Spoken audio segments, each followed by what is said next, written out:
Hi everybody, it's Chris and welcome to another video. Now recently I did a video, or two videos actually, sharing my Punk New Wave 45 collection, or the majority of it. And there was quite a lot of interest in that actually. And there was also a request for, can you share some albums? So I thought I would do that. So I've got a big stack of albums to share with you today. Now, punk was often seen as a 45 culture. In fact, things like the best ofs, those kind of compilation CDs knocking around, certainly really pushed that idea. But there are some albums from this era actually that really did offer a huge amount to this kind of golden era of creativity and musical genius actually. So between 76 and 79 is really the time that I'm focusing on. That's for me when punk really happened. I think probably it started round about 76, and it's up for grabs as to when it finished. Some people say it finished when the Clash signed to CBS. I think it goes on longer than that. Some people say it finished when the Sex Pistols broke up in 78. I think it goes on a little bit further than that. And then some people talk about when Sid Vicious died in 79. So I'm just going to focus on 76 slightly, 77 definitely, 78, and a little bit into 1979. I think beyond that, it kind of tails off for me. The origins, though, of this kind of genre, this music, lies in the kind of late 60s, early 70s. Now, one of the influential bands, obviously, for the punk movement is bands like the Velvet Underground and MC5, their seminal kind of brilliant debut, Kick Out the Jams live album, and bands like Iggy and the Stooges, Funhouse and Raw Power, certainly a massive influence on a lot of the bands that were about to come out in 76 and 77 as part of the punk and new wave era, maybe even people like Patti Smith as well. Now, in this video, I'm not going to see punk and new wave as separate. I think that's almost a superfluous argument, really, because there's so much variety in the music that it's very difficult sometimes to put people into discrete kind of packages, and so I'm just going to look at this as one big package of punk, new wave, post-punk, and just tell me what you think in the comments below. So one of the first punk albums from 76 was the debut from the Ramones, and this particular band hugely influential on a lot that followed. Not overly successful, there's the lyric in there, that's been to a few parties, that album, but this is an album full of songs about, angst of some description, relationship abuse, drug abuse, now I want to sniff some glue, I want to be your boyfriend, Judy is a punk, beat on the brat, Blitzkrieg bop. I mean, it's a fantastic album. It really is a fantastic album. I don't think, though, it's as good as the second album. I bought this in late 77, having bought Swallow My Pride and Sheena is a Punk Rocker. And this album has got it's packed full of catchy hooks and melodies. It's better produced than the first album. I Remember You, Oh Oh, I Love Her So, Susie is a Headbanger, Swallow My Pride. This is an absolutely fantastic album, really, really good. And their album, the fourth album by them, was Road to Ruin, came out in 78 on Sire Records on yellow vinyl. I Want to Be Sedated, She's the One, Bad Brain, yeah, but the writing was on the wall really. I think they were a band in decline at this album, and I think they peaked on their third, and that's Rocket to Russia. I think this album is absolutely brilliant. So Rockaway Beach, one of my favourite songs of all time. Locket Love, Sheena is a Punk Rocker, We're a Happy Family, Teenage Lobotomy. I just think it's brilliant. It's packed full of, again, catchy hooks, melody, humour. It's just absolutely top-notch. Lyrics are great. It's, Rockaway Beach starts with chewing out a rhythm on my bubble gum, the sun is out and I want some. I mean, what's not to like? Another hugely influential band, The Damned. This was the first, punk's first homegrown effort, really. Produced by Nick Lowe of kind of pub rock fame, actually, but this is not pub rocky at all. This is a landmark album for me. Starts off with Neat Neat Neat on side one. Side two starts off with New Rose. This is a band, there's no kind of pseudo-political baggage here. This is a band just having real fun. You can tell by the album cover. I never saw them live, but I bet they were just anarchic and brilliant. And this is a great album. And Rat Scabies, great drummer, really great drummer. So they were one of the early influential bands, of course. So with this lot, The Clash, and I could have chosen this one. Oh, I think this is, I know it's probably sacrilegious, but I think this is a bit sprawling, really. I much prefer this one. I don't think they ever bettered this album, personally.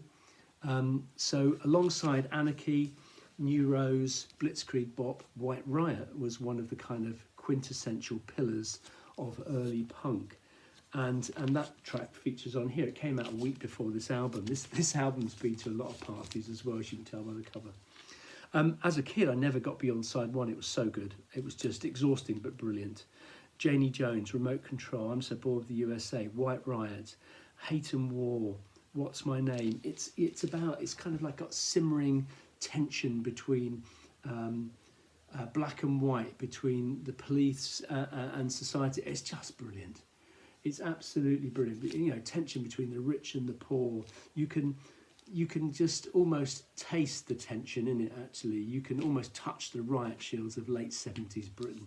It's a brilliant album. It's got a dodgy production for sure, and it very much of the time. In fact, it dates it quite well in some respects, and probably doesn't do the band any favours in terms of their own musical sophistication. But I love its rawness, and I love the cover. I think that's one of the best covers from the punk era. And if you mention the Damned and the Clash, you have to mention the Pistols. Enough has been said of, you know, this album. I bought this album in '77. This is still the copy that I bought then. Didn't include Submission at the time. Later copies, this is a later copy, did actually include Submission and added to the back. I remember going to the record shop and they were all in white bags, and you had to get them out to check the record was in there, kind of thing, because they had to cover up the name. And I bought one out, and it was just plain pink on the back. It didn't have any songs on it. I thought, oh, I'm not getting that one. It hasn't got the track list. I wish I had. It's quite collectible. In the US, it came out as a different colour, which actually I quite like. And they put a little Submission sticker on there as they added the song to the track list. That's a great song.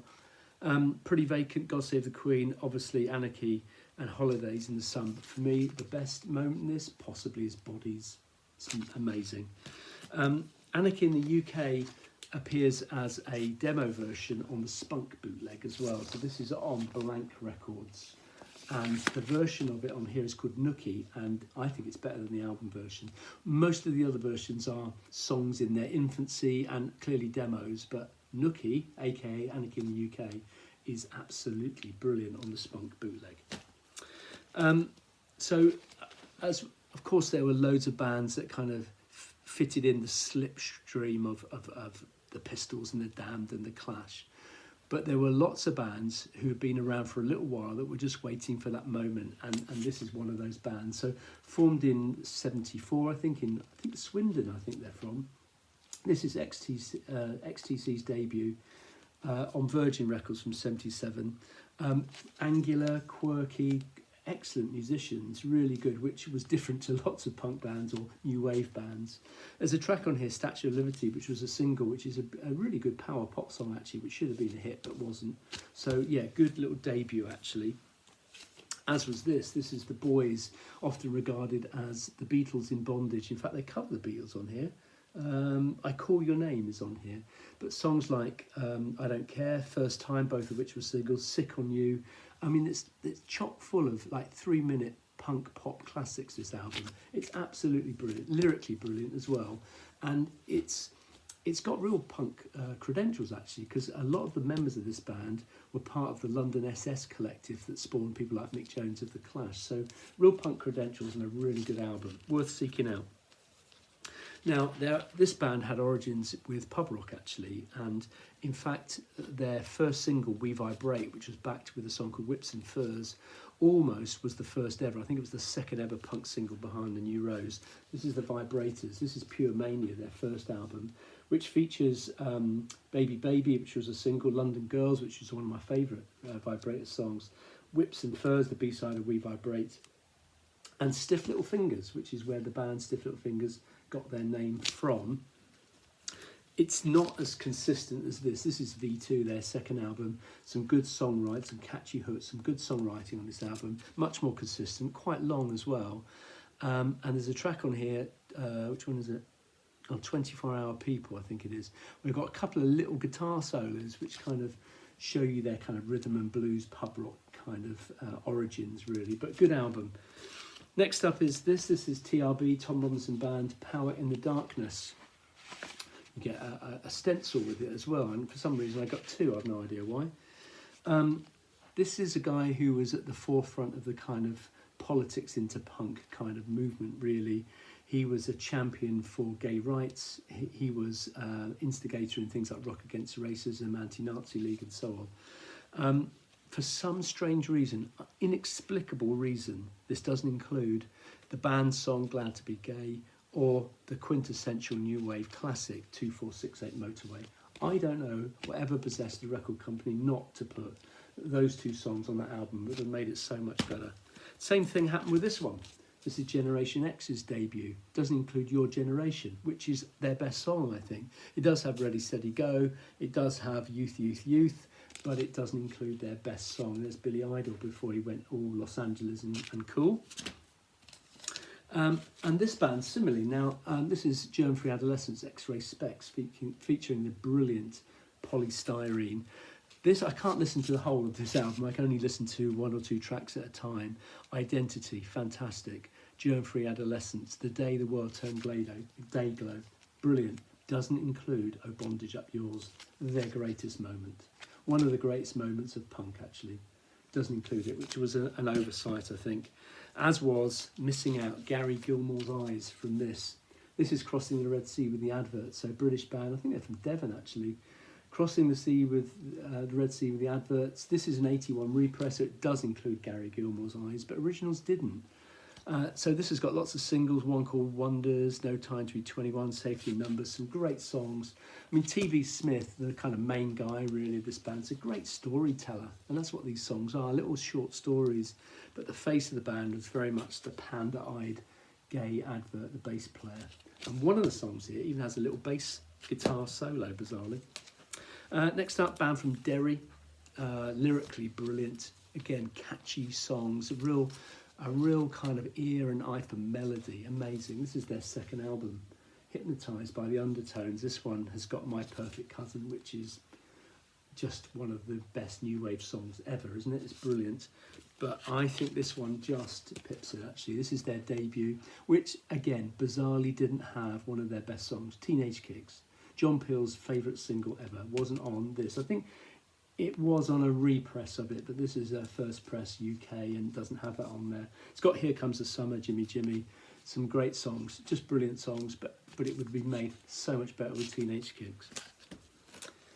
Next album, again full of humour, but also full of their singles, actually. This is Scottish band the Rosillos, kind of the Scottish answer to the Ramones, really. This has got Top of the Pops, it's got Can't Stand My Baby Does Good Sculptures, Cold Wars, all of which were singles. Even got a Fleetwood Mac cover on here, Somebody's Going to Get Their Head Kicked In Tonight. So there's the Rosillos, loads of humour. They put quite a lot of fun back into music, actually. And alongside bands like the Members, they showed that actually, do you know what? You can still take the piss and still write, decent songs that mean something. This is a great band. This is the album. What's it called? It's called At the Chelsea Nightclub. It's got full of, it's full of like little 3-minute pop songs, really. Sound of the Suburbs being the famous one off here, but Solitary Confinement, which was their first single on Stiff Records, actually, is just brilliant, melodically brilliant, but lyrically fantastic as well. So there's the Members, bringing the fun back in. And actually the fun was certainly in bands like Squeeze as well. So this is their second album, for Call for Cats.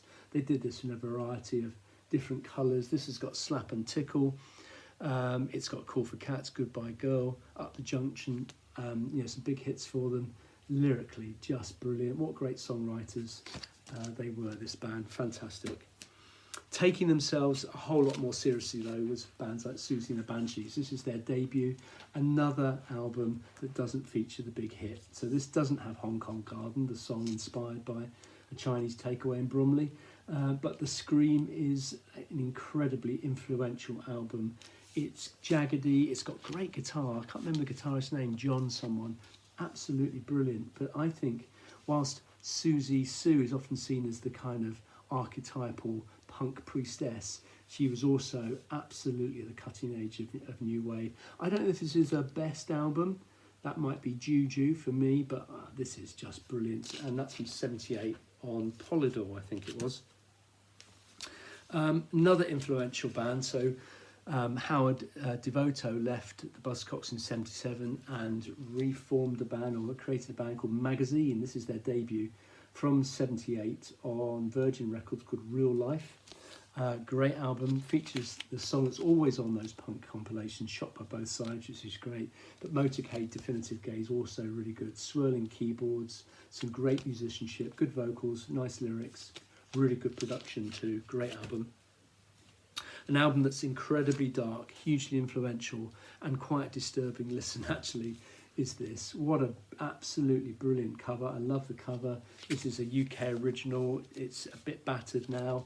I didn't buy it when it originally came out. I bought it when I went to uni, so I bought it about 3-4 years after it came out.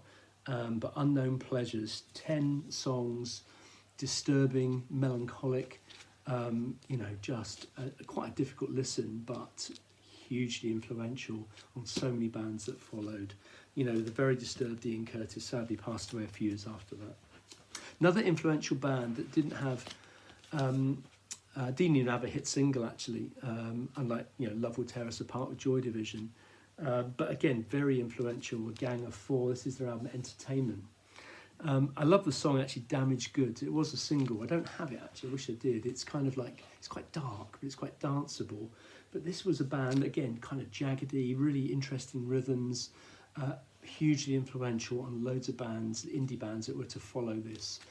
So if you've not heard Entertainment by Gang of Four, I think you'd really enjoy it. It's not quintessential punk. It's very different, I think, and enjoyable for it. A band that I bought as soon as they came out, remember seeing them on Top of the Pops. They did a song called In the City. Oh, I loved it. It was amazing. I didn't see them initially as mod revivalists or anything. I just saw them as a bit of a punk band, but it was clear that they were different. This is their debut, In the City, and I love the song In the City. And one of my favourite jam songs starts the album, Art School. I in some ways, I don't think they bettered that song, but I did think they bettered this album. In fact, what the Jam did is they probably bucked the trend actually of punk bands that didn't peak on their debut, because their third album, I think this is their third album, All Mod Cons, for me is their best album. Billy Hunt, A-Bomb in Wardour Street, David Watts, Down in the Tube Station at Midnight. Oh, this is great. It kind of takes this genre to different levels in terms of consistent songwriting, production values, everything really. This is a really consistent set of songs. Great album, love it. But certainly becoming far more mainstream. This is a band that weren't mainstream when they first came out. This is their second album. Stiff Little Fingers took their name, as I said earlier, from a Vibrators song. This is Nobody's Hero, which has got Tin Soldiers on it, Got a Getaway, which is good, but I don't think it matches Inflammable Material. A very aptly named album, actually. You can almost smell the cordite on Shanklin Road and the Falls Road on this album. Alternative Ulster, Suspect Device. A pair of debut singles, were they ever bettered by a punk band? I'm not sure.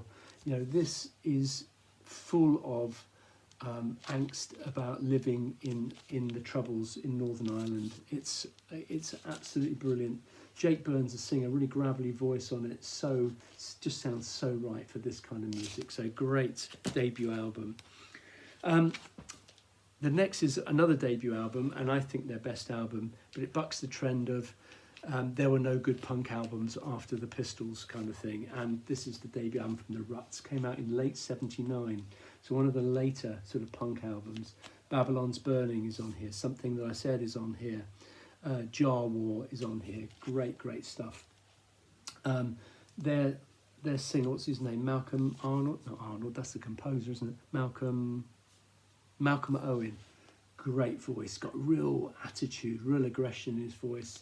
This is a really good album, possibly one of the last really good punk albums, actually. That tag may well go to this band.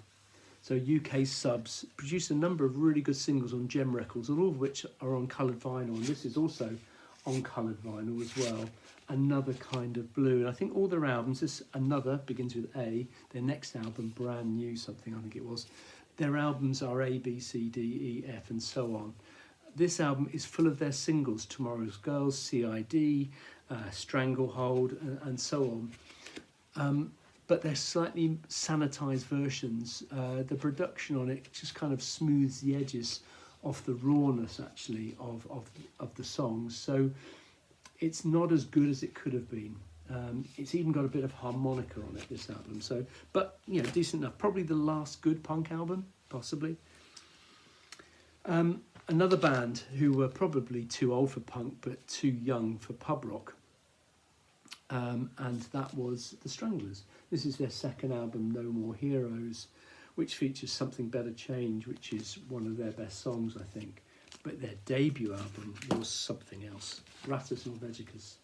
This is absolutely top-notch and will be familiar to all of you, I'm sure. Sometimes, Goodbye Toulouse, London Lady, Hanging Around, Peaches, Get a Grip on Yourself. Wow, what an album.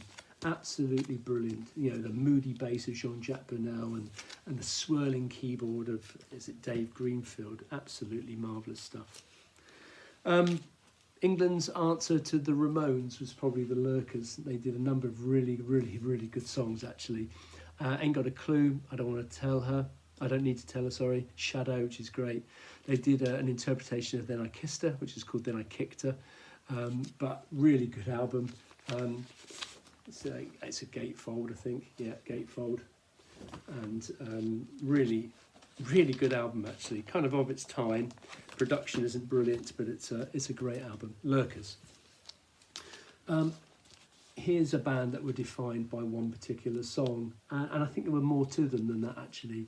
This has got lots of really great new wave songs on it. It's also got some fairly kind of punky moments as well, but it does include the quintessential new wave classic, which is Another Girl, Another Planet. Features one of the best guitar solos ever recorded outside of rock music, heavy metal, I should think.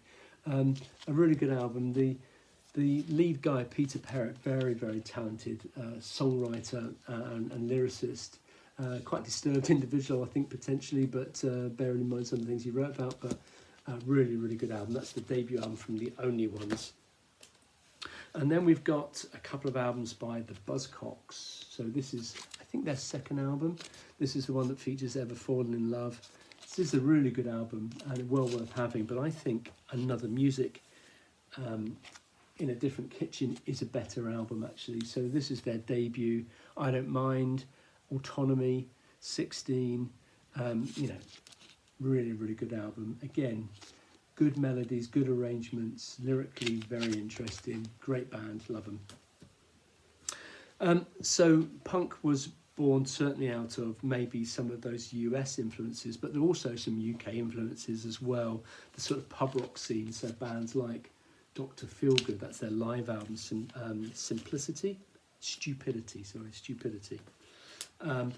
In 77 came along the Count Bishops, not kind of the punk era, but certainly a pub rock band that fitted into quite well into that particular sound, as did bands, some sort of bands that have been around for a long time, like the Pirates. This is their live album from 77, Out of Their Skulls.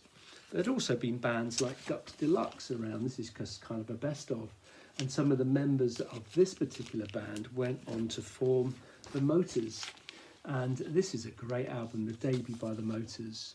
It has, I think, in Dancing the Night Away, one of the best songs from this era. And I remember John Peel playing that endlessly, actually. And I bought a 12-inch single of it, and I used to play it all the time. It's absolutely brilliant. This is a really good debut. They went on to kind of bigger, poppier things with Forget About You and Airport and so on. But this is the Motors at their raw best, and a really enjoyable album. Another band that had been around for a little while, a part of the pub rock scene, but sort of got in the slipstream of punk, were Eddie and the Hot Rods. This album features Do Anything You Want to Do. Also has a really good rock song, actually, called Beginning of the End, which is really good. But that's a nice little album as well from 77. That's on Island Records, I think. And also coming out of the pub rock scene and then debuting in sort of 77.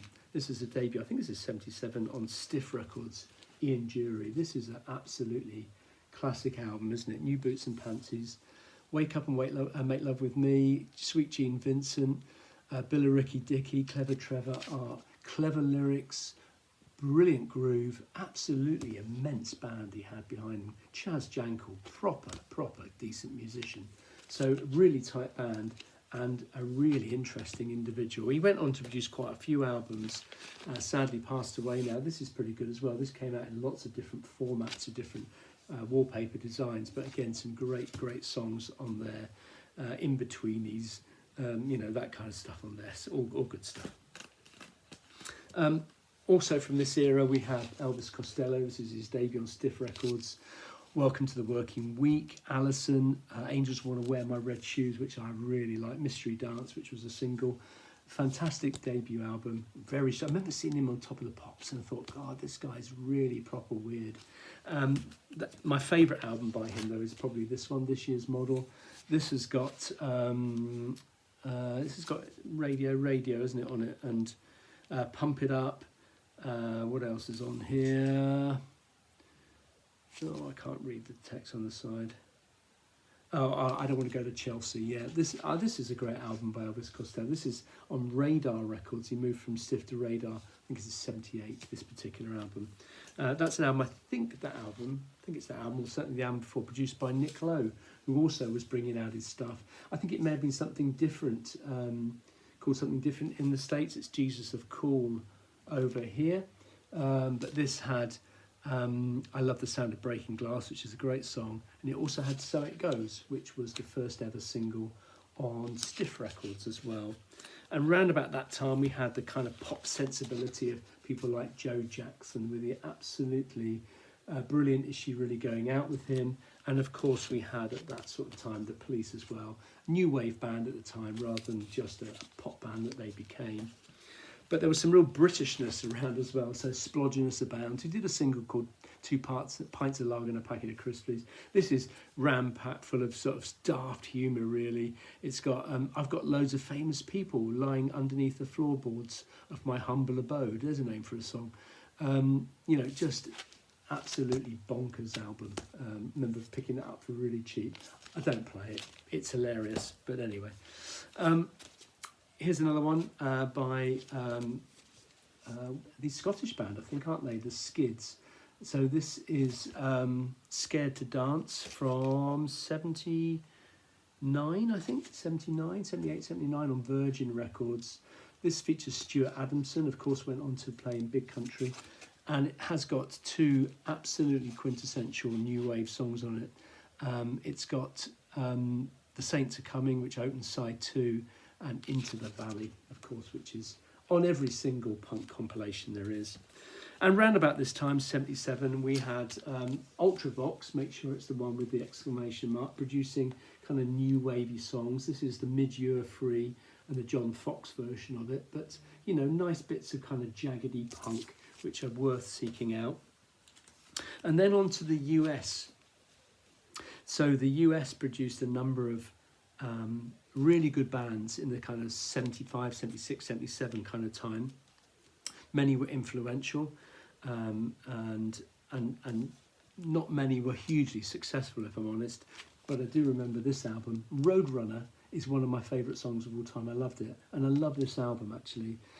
Astral Plane, Old World, Pablo Picasso, Roadrunner. That's just side 1. It's a brilliant album. This is a band I think had been around way before they brought this album out in 77, but because I think Roadrunner is a song that probably stems from the kind of mid-70s, but this is a fantastic album. Really enjoyed that. New York band Dictators produced a few albums in this era actually. I think personally this is their best one. This is Blood Brothers, which has a track called Stay With Me, which is just amazing. It's a new wave classic. I absolutely love that song. This has got Handsome Dick Manitoba in it. Also from that era, part of the CBGB scene with this band, Television. This has been mentioned numerous times on the vinyl community. Marquee Moon, for me, this is a guitar landmark album actually. The guitar work of Tom Verlaine and Richard Lloyd, isn't it the other one? just the way that intertwines is amazing. It's worth buying just for the title track. It's about 10 minutes and it's, you know, it's amazing. Richard Hell and the Voidoids, Blank Generation, again of that kind of era, that CBGB's kind of era. You know, the whole look. I think Richard Hell almost defined that look of kind of punk during this time. Love Comes in Spurts, Blank Generation, Another World. Great songs, really interesting album. That's on Phonogram, I think. And then we've got, also from that era, the debut album by Talking Heads from 77. Uh-Oh, Love Comes to Town, Psycho Killer. You know, this is great. Musicianship, brilliant. Lyrically brilliant. Tina Weymouth, she was a heartthrob of a lot of people of that kind of time. Great debut album. I think they went on to better things, but it's a really good debut album. Second album from Blondie, part of the CBGB's era, very much. She was, you know, quite old when she recorded this relative to some of these other bands. This is the album that has Denis and Always Touched by Your Presence, Dear. Great album, their second album. She went on to bigger and better things, of course, with Parallel Lines, which is a pop classic. But certainly that CBGB's era brought out some great bands. One of them, I think, is the Heartbreakers. This is one of my favourite albums of the era, actually. This is LAMF. Ropey production, but Born to Lose, Chinese Rocks, Pirate Love, and the absolutely brilliant One Track Mind. Worth getting just for that song for me. Great album, I love it. It kind of defines the sound of New York punk, that one. And then last few, we're going over to Australia for the last couple. This is the debut from the Saints, I'm Stranded.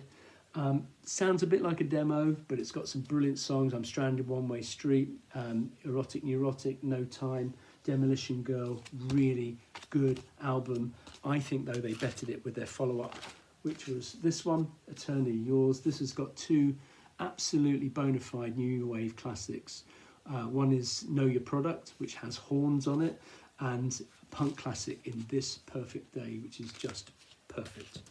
And a couple of compilations to finish. This is one I bought in early 78, new wave. It's a Sire sampler. It's got the Ramones, Dead Boys, Sonic Reducer.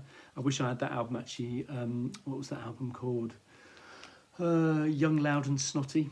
It's got Patti Smith, New York Dolls, Richard Hell's on here, Boomtown Rats, Talking Heads, Damned, Dead Boys again, Flaming Groovies. Really, really good compilation of songs. It's the first time I had New Rose on vinyl. Actually, was this particular album actually, and I bought the debut by The Damned shortly after it actually. But yeah, great little compilation. As is this, actually. This is a 10-inch compilation from Virgin Records. It came out, I'm not sure when it came out, 77, something like that. It's got You Beat the Hell Out of Me by the Motors, which is, I think, one of their best songs. Don't Dictate by Penetration. And it's got Oh Bondage Up Yours by X-Ray Specs, which is worth buying just for that track. And then last couple, we've got the Roxy. This is a live album. So this has got Slaughter and the Dogs. It's also got Wire. Now there's an album I really do wish I had in my collection, Pink Flag. I need to add that. And whenever I see it though, it's incredibly expensive. So hopefully at one point I will buy it. But it's got Wire. It's got Slaughter on it. It's got Johnny Moped. It's got Eater. It's got X-Ray Specs. A really raw but an essential punk compilation. And then for me, punk takes a turn towards Oi in the kind of very early 80s. And I lose interest in it at that particular point and go much more over to kind of rock and metal. This is Oi, the album. This was done together with Sounds. This has got Cockney Rejects, Peter and the Test Tube Babies, Exploited, Cock-Sparrer, Angelic Upstarts, etc. And it's not kind of my thing. I kind of had moved on at that point. So anyway, there you go. Loads of albums in 35 minutes. If you stayed with that, well done on you. But I hope there's something there that's interested you. Give me your comments down below, and I look forward to sharing some of my records again with you very shortly. Cheers, thanks.